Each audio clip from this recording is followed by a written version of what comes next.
तो आज बनारस में मूल ज्ञान का सत्संग आयोजित किया गया है। बहुत बड़े भाग हैं उन जीवों के जो आज इस मूल ज्ञान को सुन पाएंगे, और उससे भी बड़े भाग हैं उन जीवों के जो इस ज्ञान को थोड़ा सा भी समझ पाएंगे। क्योंकि सुनना आसान है, आए बैठे एक आधा घंटा सुन के चले गए, लेकिन इस ज्ञान को समझना बहुत मुश्किल है। इसको केवल वही समझ पाता है जिस पर परमपिता परमात्मा की कृपा होती है। क्योंकि ये ज्ञान ऐसा ज्ञान नहीं है जो आपको गलियों गलियों में मिल रहा है, जो आपको शहरों में मिल रहा है, जो आपको अन्य अन्य धर्मों में मिल रहा है। ये वो ज्ञान नहीं है। ये ज्ञान उन सब ज्ञानों से अलग है जो आज तक आपको सुनाए गए, आपको बताए गए, आपको जिस भी ज्ञान से जोड़ा गया, ये उससे बिल्कुल अलग है। समझ लो कि आज तक आप जितने भी ज्ञान से जुड़े हो, ये ज्ञान उन सब से तोड़ के आपको खुद से जोड़ देगा। यानी आपने आज तक जितना भी ज्ञान अर्जित किया, जो भी आप किसी धर्म में, पंथ में कुछ भी करते आए हो, ये ज्ञान उस सबको छुड़वा के आपको आपसे ही जोड़ देगा। यानी तुम्हें तुम्हारा ही ज्ञान दे देगा। और आज तक तुम खुद के ज्ञान को ना समझ के बाकी दुनिया भर का ज्ञान लेके बैठे। तो आज उसी मूल ज्ञान पे जिक्र करेंगे। तो सत्संग शुरू करने से पहले मालिक का जयकारा करेंगे, फिर सत्संग स्टार्ट करेंगे।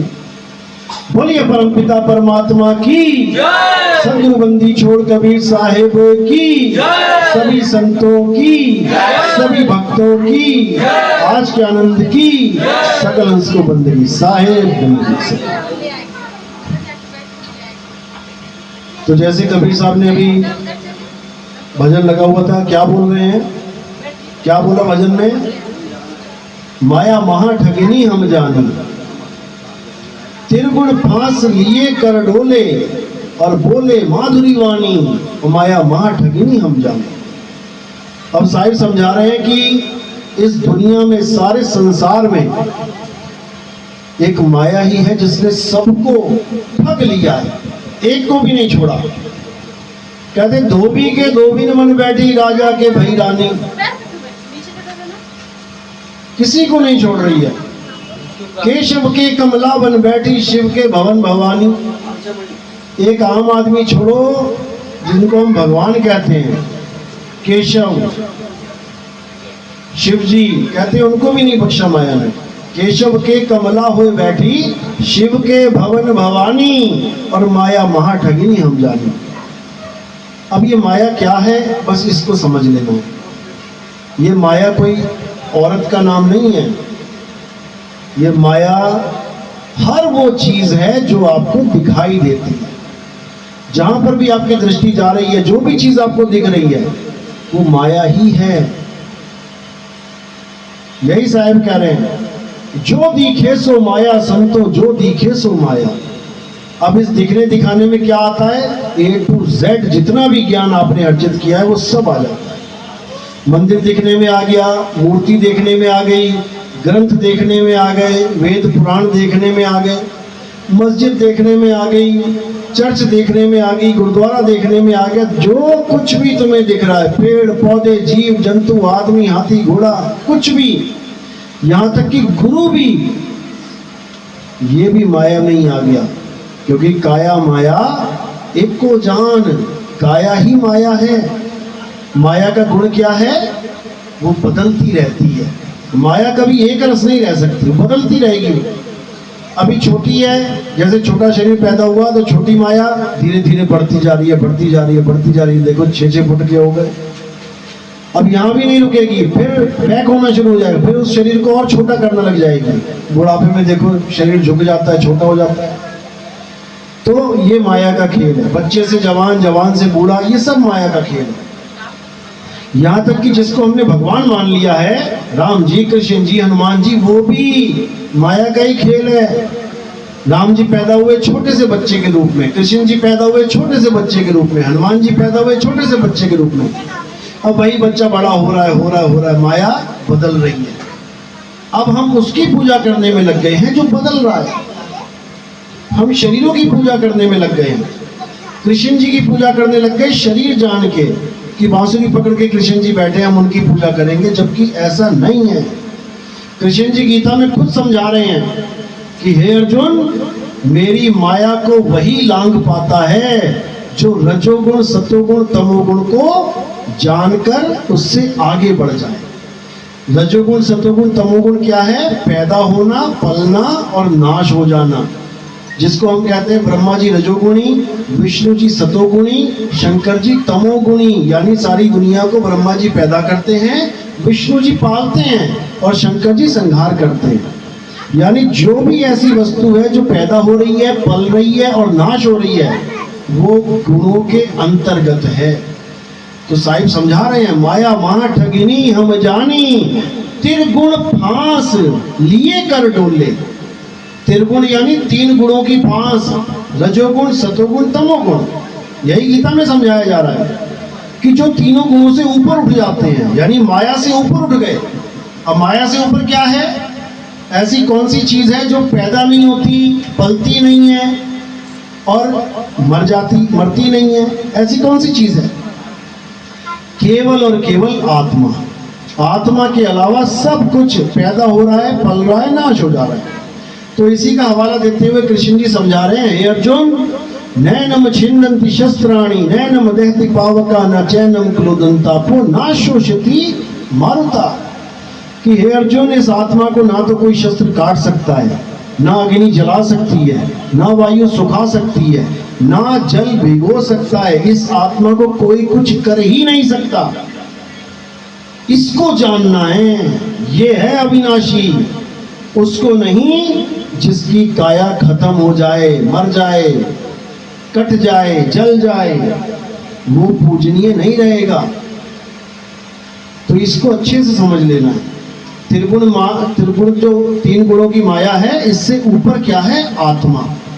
इसीलिए अध्याय 3 17वें श्लोक में स्पष्ट समझा दिया, हे अर्जुन, जो लोग अपनी आत्मा में रमण करते हैं, जो अपनी आत्मा में संतुष्ट हैं, जो अपनी आत्मा में तृप्त हैं, उनके लिए कोई धार्मिक कर्म कर्तव्य लागू नहीं होता।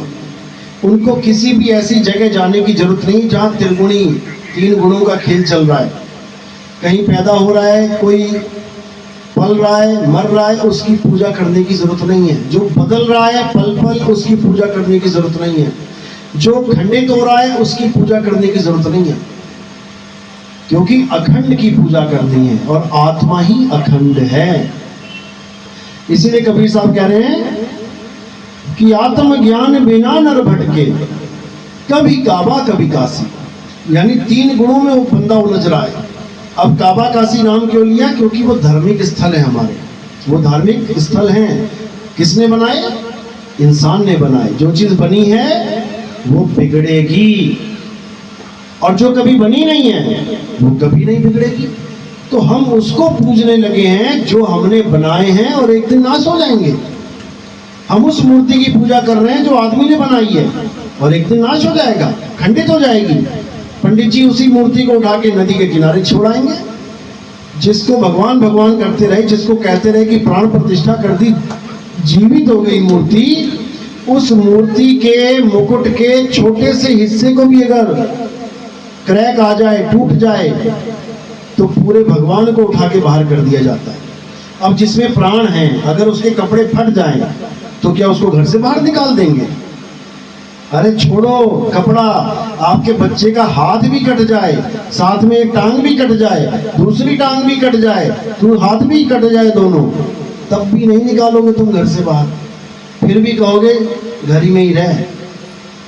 तो अपने बच्चे को, अपने माता पिता को तो घर से निकाला नहीं, खंडित होने पे जिसमें प्राण है, और उस मूर्ति को जिसको भगवान मान के पूजा तुमने, उसके मुकुट की थोड़ी सी अगर क्रैक हो जाए तो उसको उठा के तुम बाहर छोड़ाते हो। तो किसने करी बेकदरी? भगवान की। कोई और करके आता तो देखो दंगा हो जाता। हम ही ने की है। क्यों करी है? क्योंकि हम जानते ही नहीं कि असल में भगवान है क्या, वो परमात्मा है क्या, हम जानते नहीं है, इसलिए हमने मूर्ति को परमात्मा मान लिया, भगवान मान लिया, जबकि ये बिल्कुल सरासर गलत है। ना तो कृष्ण जी कभी पत्थर के थे, ना राम जी कभी पत्थर के थे, ना कोई हनुमान जी पत्थर के थे। वो पत्थर के नहीं थे भाई। जब वो पत्थर के नहीं थे तो तुमने कैसे पत्थर का बना दिया उनको, इसको समझना पड़ेगा। कृष्ण जी ने तो यहां तक कह दिया गीता में कि हे अर्जुन, हम और तुम तो शरीर भी नहीं है, ये शरीर तो आत्मा के कपड़े हैं, जीवात्मा के कपड़े हैं, ये जो बार बार पहन रही है, धारण कर रही है, और बार बार उतार दे रही है। हम नहीं है शरीर, हम तो अजन्मे हैं, नित्य हैं, शाश्वत हैं। ऐसा कोई समय नहीं था जब हम, तुम और ये राजा महाराजा नहीं थे जो तुम्हें आज दिखाई दे रहे हैं। विभीषण तो त्रेता में था, दुर्योधन द्वापर में था, लेकिन क्या बोला जा रहा है कि ऐसा कोई समय नहीं है जब ये नहीं थे। यानी द्वापर का दुर्योधन ऐसा नहीं था कि त्रेता में नहीं था, वो भी था, लेकिन रूप बदला हुआ था, कपड़ों का था वही, लेकिन कपड़ों का रूप बदल लिया था। यानी ऐसा कोई समय था नहीं जब ये नहीं थे, और ऐसा कोई समय नहीं आएगा जब ये नहीं होंगे। ये मत सोचना कि दुर्योधन अब नहीं है, वो तुम्हारे हमारे बीच में कहीं घूम रहा होगा कपड़े बदल के। जैसे बंदा प्लास्टिक सर्जरी करवा लेता है तो पहचान में नहीं आता। एक आदमी ने 10 करोड़ रुपए उधार ले लिए बैंक से, उसके बाद उसने प्लास्टिक सर्जरी करवा ली, बैंक वाले ढूंढ रहे हैं कहाँ है वो बैंक में रोज घूमता है जाके, पहचान ही नहीं सकता उसको कोई।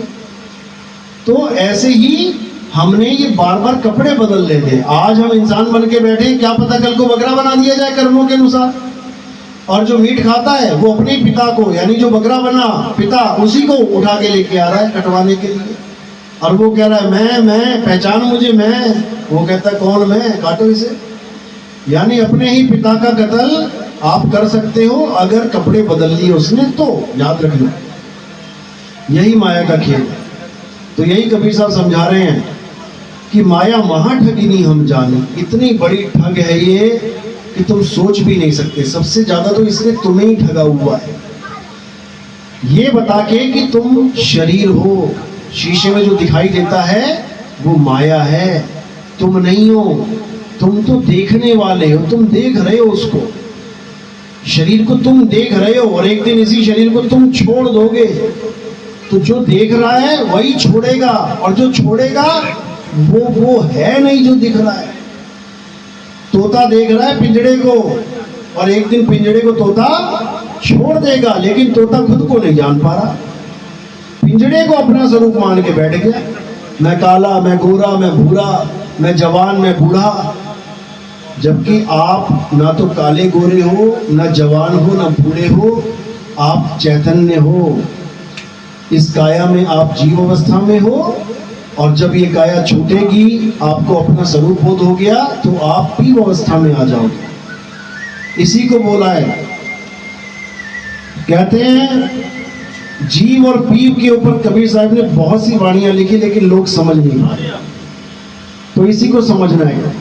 कहते हैं जीव शिव सब प्रगटे, और वह ठाकुर वह दास, कबीर और जाने नहीं एक राम नाम की आस।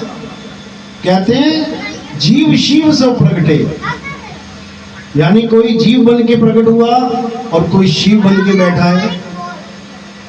वह ठाकुर वह दास, जो शिव अवस्था में चला गया वो ठाकुर जी बन गए, और जो उनकी पूजा कर रहा है वो जीव रह गया। अब वही जीव भक्ति कर रहा है तो वो शिव बन जा रहा है, फिर वो शिव जीव बन के आ रहा है। यानी यही खेल चल रहा है, जीव से शिव, शिव से जीव, जीव से शिव, शिव से जीव। लेकिन अब साहिब की भक्ति से कहते हैं साहिब तेरी बंदगी से जीव होए जगदीश। अब शिव अवस्था को बाईपास कर देना है हमने। अब हमने शिव अवस्था में नहीं आना, और शिव अवस्था में आने का क्या तरीका है? जाप, अजपा और अनहद, इन तीनों के द्वारा आप ब्रह्म अवस्था तक पहुंच जाते हैं। या तो जपी पहुंचेगा, या तपी पहुंचेगा, या फिर प्राण योगी पहुंचेगा। लेकिन हमारी साधना में इसको बायकाट कर देना है, बिल्कुल बाईपास कर दो। जैसे इस शहर में आने वाला भी एक रास्ता है और ये शहर ना पड़े बाहर भी एक रास्ता है। पूरा शहर क्रॉस कर जाओगे आप, आपको एक भी गली में नहीं जाना पड़ेगा, उसको कहते हैं बाईपास। यानी जीव से सीधे पीव अवस्था में आ जाना, इसको कहते हैं सतभक्ति। और जीव से शिव हो जाना, इसको कहते हैं योग। हठ योग, प्राण योग, राज योग, दुनिया भर के योग हैं, इसको समझना पड़ेगा बस। तो यही कबीर साहब समझा रहे हैं कि माया महा ठगिनी हम जानी, योगी के योगिन बन बैठी, ब्रह्मा के ब्रह्मानी, माया महा ठगिनी हम जानी। जो योग है, उस योगी है, उसके यहाँ योग बनी बैठी है। 100 का जाप, अजपा जाप, ये सब योग है, उसमें फंसा दिया माया ने। कोई बच ही नहीं पा रहा है। बचेगा कौन इस काल के जाल से, माया के जाल से? कहते बचना चाहो काल जाल से, और चीनो शब्द हमारा, कहें कबीर अमर कर राखू, जो निज होए हमारा। कबीर साहब का शब्द और बाकी ऋषि मुनियों का शब्द, ज्ञानियों का शब्द, दोनों में फर्क है, बस इसको समझ लो। बाकी शब्द जितने भी हैं वो मायावी शब्द हैं, और जो कबीर साहब जिस शब्द की बात करते हैं वो माया से परे का शब्द है। बाकी जितने शब्द हैं वो बनने और बिगड़ने वाले शब्द हैं। कबीर साहब का जो शब्द है वो बनता और बिगड़ता नहीं है। जैसे हिंदी भाषा के शब्द देखो, जितने भी भगवानों के नाम देखोगे जो आजकल टीवी पे, आजकल यूट्यूब चैनल पे लोग जप रहे हैं, राधे राधे, राम राम, हरे राम, ये सारे जितने भी नाम हैं ये कहाँ से आ रहे हैं? ये कैसे बने हैं? नजर घुमा के देखो, ये जितनी बिल्डिंगें बनी हैं, ऊंचा मकान, छोटा मकान, बड़ी दुकान, ये जितना कुछ बना है, किससे बना है? ये ईंट से। ईंट पे ईंट रख के, ईंट पे ईंट रख के बड़े बड़े महल बना दिए। और इकाई क्या है महल की? ईंट। यानी ईंट से ही महल बना दो, ईंट से ही बुर्ज खलीफा बना दो, ईंट से ही कुछ भी बना दो। इसी प्रकार जितने भी मंत्र हैं, लंबे लंबे मंत्र, ओम भूर्भुवः स्वः, जितने भी मंत्र हैं, किससे बने हैं? इकाई क्या है? क्या इकाई इसकी? अक्षर। जब इन मंत्रों को तोड़ोगे आप तो अलग अलग अक्षर दिखाई देंगे आपको। उसी में मात्रा बिंदी लगा लगा के सारे मंत्र बना दिए। तो इनको जब तोड़ोगे तो अक्षर आ जाएंगे। जैसे ओम, ये मंत्र है, इसको तोड़ोगे 3 अक्षर निकलेंगे इसमें से, अ उ म, अ उम, ओम ओम ओम, इतना ही लंबा खींच लो, ओम आएगा भाई 3 अक्षर। अब ये अक्षर ना होते तो मंत्र कहां से होते? ईंट ना होती तो ये बिल्डिंगें कहां से होती? इसको समझना है। अक्षर बने पहले। अक्षर हिंदुस्तान में हिंदी के बन गए 52 अक्षर, इंग्लैंड में, अमेरिका में 26 अक्षर। यानी हम 52 में खेले हैं, वो 26 में खेल रहे हैं। वो 52 भी पूरे ना कर पाए और कहने को हमसे इंटेलिजेंट है। अक्षर क्या है? मुंह से निकलने वाली आवाजें। हमारे ऋषि मुनियों ने, हमारे पूर्वजों ने मुंह से 52 अक्षर निकाल डाले, 52 तरह की आवाजें निकाल दी, और वो केवल 26 निकाल पाए। तो इन्हीं अक्षरों से मंत्र बनते हैं। ये अक्षर ही आधार है मंत्र का। इनको 52 अक्षर कहते हैं। तो कबीर साहब क्या कह रहे हैं? 52 अक्षर जीव आधारा, और आदि अक्षर जीभ्या से न्यारा। आदि अक्षर यानी ये दुनिया भी नहीं बनी थी, कोई इंसान भी नहीं था, कोई नाम बोलने वाला नहीं था, वो आदि अक्षर तब भी था। वो है असली शब्द, जिसकी कोई उत्पत्ति नहीं, कोई नाश नहीं। ये जितने भी नाम हैं A to Z, Allah, Wahe Guru, God, ये सब अक्षरों की देन है। अक्षर हटा दो, आ ई ऊ हटा दो तो अल्लाह का आ कैसे बोलोगे? या रा ला वा शा, ये लाइन हटा दी तो राम का रा कैसे बोलोगे? पा फा बा भा मा अगर बना दिया, हटा दिया तो कैसे नाम बनाओगे? नहीं बनेंगे। तो ये सारा खेल किसका है? 52 अक्षर का। तो साहिब 52 अक्षर से सचेत कर रहे हैं, क्योंकि आज के समय में कोई भी इंसान भगवान की भक्ति को क्या समझ में बैठा है कि भगवान का नाम जपना ही भक्ति है। बड़े बड़े बाबा लोग, उनसे पूछो बाबा जी भक्ति कैसे होती है? नाम जपो प्रभु का, नाम जपो भगवान का। और उनसे ये पूछो भगवान का नाम बनाया किसने? किसने बनाया ये भगवान के नाम? तो अगर वो कहें कि भगवान ने बनाया, अच्छा यानी हनुमान जी ने 108 नाम बना लिए अपने खुद से, शंकर जी के 108 नाम उन्होंने खुद ही अपने नाम रख लिए क्या? राम जी के 108 नाम उन्होंने खुद ही बना लिए क्या? उनको तो सारी उम्र राम के अलावा कुछ बोला ही ना होगा किसी ने। लेकिन तुम देखो इंसानों ने 108 नाम, शंकर जी के 108 नाम, हनुमान जी के 108 नाम, किसने बनाए ये सब? इंसानों ने बनाए हैं, ये भक्तों ने बनाए हैं। किससे बनाए हैं? अक्षरों से। और उसी में फंस गए हैं सब। तो साहिब समझा रहे हैं, बावन के जंजाल में फंस गया ये संसार, और सिमरन बावन का करे कैसे लागे पार। कहते हैं जाप बना दिया इन्होंने सिमरन को। सिमरनी याद करना था परमात्मा को याद, और करने लगे 52 अक्षरों को याद। कैसे बनेगी बात? जब प्यास लगती है तो पानी का नाम जपते हो या पानी पीते हो? बस इतना समझ लो, बुद्धिमान को इशारा काफी है। प्यास लगी है तो पानी पीना है, जपना नहीं है। पानी के भी खूब सारे नाम बना रखे इंसान ने, जल, वाटर, नीर, तोए, कितने बना रखे, जपते रहो फिर। इंसान ने ही बनाए हैं सारे नाम। लेकिन एक भी नाम जब के तुम्हें पानी मिल जाए जिस दिन, उस दिन मुझे बता देना, नहीं मिलेगा। तो साहिब इसी को समझा रहे हैं, मोह को कहाँ ढूंढे रे बंदे, मैं तो तेरे पास में। जिसको तू पाना चाहता है, जिस राम को तू पाना चाहता है, वो मंदिर में नहीं है, वहां तो मूर्ति है, किसी ने बनाई है, बिकी है, वो खरीदी गई है। नहीं खरीदी गई तो बता दो, तुमसे ही चंदा इकट्ठा कर करके भगवान की मूर्ति खरीदी गई है। खरीदा हुआ भगवान पूज रहे हो तुम, समझ लो। बिका हुआ भगवान है, वो दुकान से बिक गया है। तो भगवान को कोई खरीद और बेच सकता है क्या? कोई नहीं बेच सकता, कोई नहीं खरीद सकता। वो केवल एक मूर्ति है। जैसे तुम्हारे पिताजी या दादाजी कोई बड़े मंत्री हो, अब वो एक्सपायर हो गए तो उनकी मूर्ति चौक पे लगा दी। अब कोई मूर्ख ही होगा जो ये सोचेगा कि ये मेरे दादाजी हैं। अरे वो मूर्ति है दादाजी की। दादाजी तो मेरे साथ रहते थे, खाते थे, पीते थे, चले गए। अब वो मूर्ति ना खाए, ना पिए, ना चले। फोटो को असल तो कोई बेवकूफ ही समझेगा।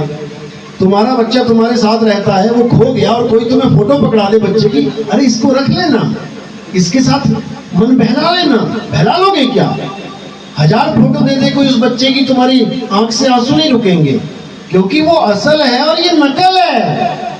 जो नकल में संतुष्ट हो जाए उसको मूर्ख कहते हैं, मूर्ख। गाय का बच्चा मर गया, अब क्या करते हैं? उसमें भूसा भर देते हैं। क्या बनाने के लिए गाय को? अकलमंद। क्या बनाते हैं गाय को? मूर्ख। मूर्ख बनाते हैं उस गाय को। ले तेरा ही बच्चा है, जिंदा है, वो बेचारी चाट रही है। भजन बोला है साहिब ने इसके ऊपर। कहते बछड़ा था तो मर गया और झूठी चाम चटाए। तो बात ये है, इसको समझना है। हमने असल को प्राप्त करना है। भगवान परमात्मा असल वस्तु है, नकली माल थोड़ी नहीं है। तो संतों ने तो बहुत समझाया, लेकिन ये जीव समझ नहीं पाया। इसलिए कबीर साहब को बार बार समझाने के लिए आना पड़ता है कि जीव जाग जा, जाग जा। कब तक सोएगा? इससे पहले कि मृत्यु आए अपने परमात्मा को ढूंढ ले, वो तेरे पास है।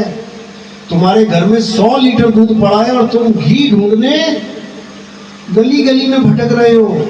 दूध तुम्हारे पास है, उसी में घी का वास है, लेकिन तुम्हें इसका नहीं एहसास है, इसलिए धक्के खा रहे हो। तो साहिब यही समझा रहे हैं, ज्यों तिल माही तेल है और ज्यों चकमक में आग, तेरा साईं तुझ में है, जाग सके तो जाग। अब टारगेट दे दिया साहिब ने, निशाना दे दिया कि कहां ढूंढना है। तेरा साईं तुझ में है, यानी मुझ में है। अब मुझे मुझको ही ढूंढना पड़ेगा कि मैं क्या हूं।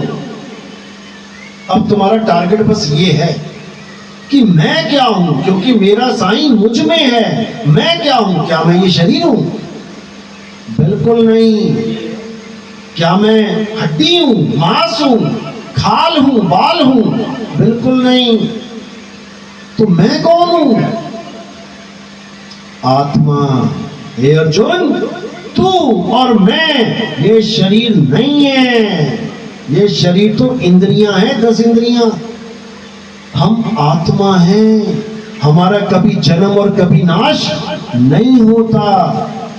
तो हमें आत्मा का ज्ञान चाहिए। कबीर साहब यही समझा रहे हैं, आत्म ज्ञान बिना नर भटके, कभी काबा कभी काशी, और जल में नींद प्यासी, मुझे देखते आवे हांसी।